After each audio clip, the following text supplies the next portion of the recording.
जय सिया राम। दोस्तों, आज मैं आपको पितृपक्ष श्राद्ध क्या है उसके बारे में चर्चा कर रहा हूँ, उसके बारे में बताने जा रहा हूँ। ये पितृपक्ष श्राद्ध हर वर्ष आता है और ये 16 दिन का श्राद्ध पक्ष होता है, जिसमें इस बार 20 सितंबर से शुरू होकर 6 अक्टूबर तक चलेगा, जो कल सोमवार से आरंभ है। इसमें श्राद्ध क्या है तो कहते हैं, कहा गया है श्रद्धा दीयते इति श्राद्धः। श्रद्धा से जो हम देते हैं दान, उसको ही हम श्राद्ध कहते हैं। अब ये कल से आरंभ होगा।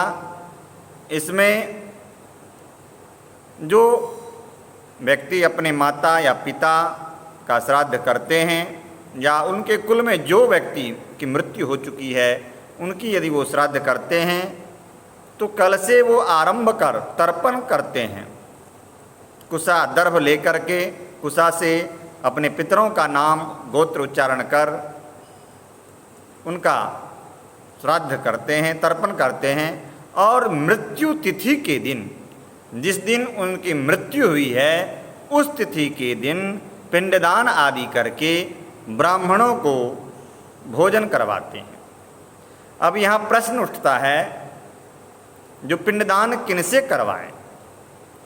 तो ऐसा शास्त्रों में कहा गया है, जो पिंडदान अच्छे ब्राह्मणों, अच्छे का मतलब है विद्वान ब्राह्मणों के द्वारा करवाना चाहिए, क्योंकि शास्त्रों में ऐसा चर्चा किया गया है, पितरो वाक्यमिच्छन्ति भावमिच्छन्ति देवता। क्या है? पितरो वाक्यमिच्छन्ति भावमिच्छन्ति देवता। अर्थात पितर के कर्म में जितने वाणी की शुद्धता होती है उतने पितर प्रसन्न होते हैं, और देवताओं के कर्म में जितना भाव से हम उन देवताओं का पूजन करते हैं उतना वो देवता प्रसन्न होते हैं। हम देवताओं के कर्म में नाना प्रकार के फल पुष्प द्रव्य दे दिए, लेकिन भाव मेरी नहीं है पूजा करने की, मेरा भाव नहीं है, तो वो अर्पण समर्पण जो आप करते हैं तो वो स्वीकार भगवान नहीं करते हैं। इसीलिए भाव मिक्षंत देवता। तो ब्राह्मणों के, अच्छे ब्राह्मणों के, विद्वान ब्राह्मणों से पिंडदान करवाना चाहिए, और पिंडदान के बाद ब्राह्मणों को शक्ति अनुसार दक्षिणा देकर भोजन कराकर विदा करना चाहिए। और कहते हैं उस दिन, उसके बाद यदि किसी के घर में पितर प्रसन्न होते हैं, उनके कुल देवी देवता प्रसन्न होते हैं, तब उनकी कुल की वृद्धि अपने आप होती है और वो कुल अपने आप जगमगाता रहता है।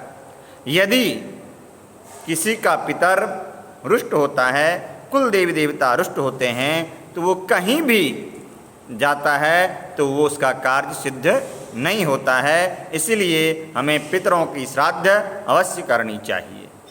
कहते हैं जिसकी तिथि मालूम है वो अपने तिथि में श्राद्ध करें, और जिसको तिथि मालूम नहीं है तो अमावस्या के दिन वो उनका श्राद्ध करें, क्योंकि ऐसा शास्त्रों में विधान है, जिसकी तिथि मालूम नहीं वो अमावस्या तिथि को अपने पितरों का श्राद्ध करें।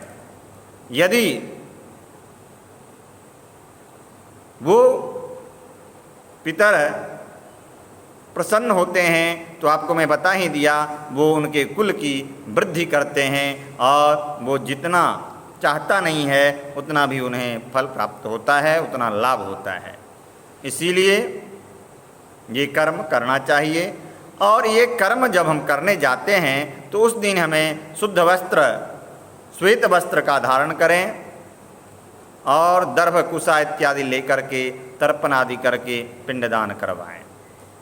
अब पुरुष का यदि कर्म आप कर रहे हैं, श्राद्ध कर्म, तो मध्याह्न काल में करें, और यदि स्त्री का श्राद्ध कर्म कर रहे हैं तो अपराह्न काल में ही अर्थात मध्याह्न से पूर्व 12 बजे 1 बजे से पहले ही उनका श्राद्ध कर लें। और इसमें ये है जो कौन श्राद्ध करे,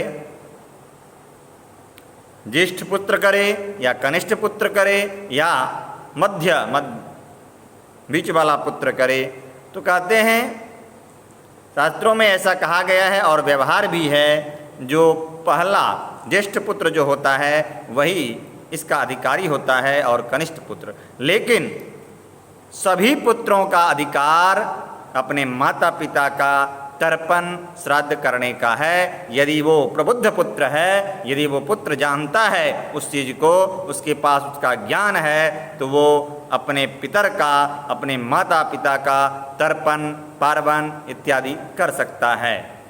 ऐसा भी विधान बताया गया है। अब इसमें एक विशिष्ट श्राद्ध भी होता है। विशिष्ट का मतलब है विशेष जगह पे जाकर के वो पिंडदान करता है।